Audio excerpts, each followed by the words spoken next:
अधूरी दास्तान। दिल्ली की ठंडी शाम थी।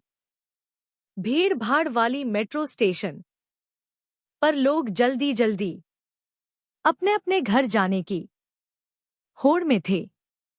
उसी भीड़ में खड़ी थी अनामिका, चुपचाप किताब हाथ में लिए, जैसे अपने ही ख्यालों की दुनिया में खोई हुई हो। उसी वक्त उसका बैग किसी से टकराया। किताब नीचे गिरी।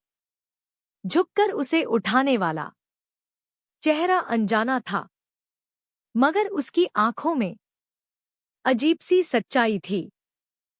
सॉरी, आपकी किताब गिर गई थी। वो था अर्जुन। अनामिका ने पहली बार गौर से देखा। साधारण सा लड़का, मगर उसकी मुस्कान में गहराई थी। दोनों के बीच बातचीत शुरू हुई।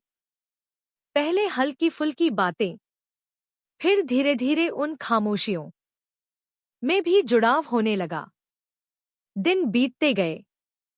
मुलाकातें दोस्ती में बदलीं, और दोस्ती कब इश्क में ढल गई, दोनों को पता ही नहीं चला। लेकिन मोहब्बत की राह कभी आसान नहीं होती।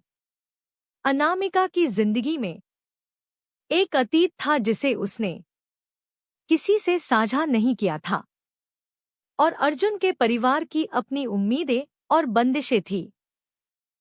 फिर भी उस पल तक दोनों को यकीन था, प्यार हर मुश्किल से बड़ा होता है। लेकिन किस्मत की कहानी कुछ और लिख चुकी थी। अनामिका और अर्जुन की मुलाकातें अब रोजमर्रा की आदत बन चुकी थी। कैफे की वही कोना, वाली टेबल, वही हंसी मजाक, वही बेवक्त लंबी बातें। अनामिका के लिए अर्जुन सिर्फ एक दोस्त या साथी नहीं था, बल्कि वो उसकी सुकून की जगह था। और अर्जुन, उसने पहली बार अपने भविष्य की तस्वीर किसी के साथ बनाई थी। लेकिन एक शाम सब कुछ बदल गया। अर्जुन ने झिझकते हुए कहा, अनामिका, मुझे तुमसे एक बात करनी है, पर वादा करो, गुस्सा नहीं करोगी। अनामिका मुस्कुरा दी। इतनी सीरियस बात? बोलो। अर्जुन ने गहरी सांस ली। पापा ने मेरी शादी कहीं और पक्की कर दी है। मैं उन्हें मना करने की हिम्मत ही नहीं जुटा पा रहा।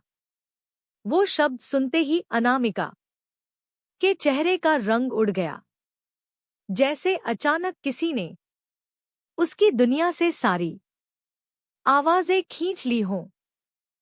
तो हमारे बारे में?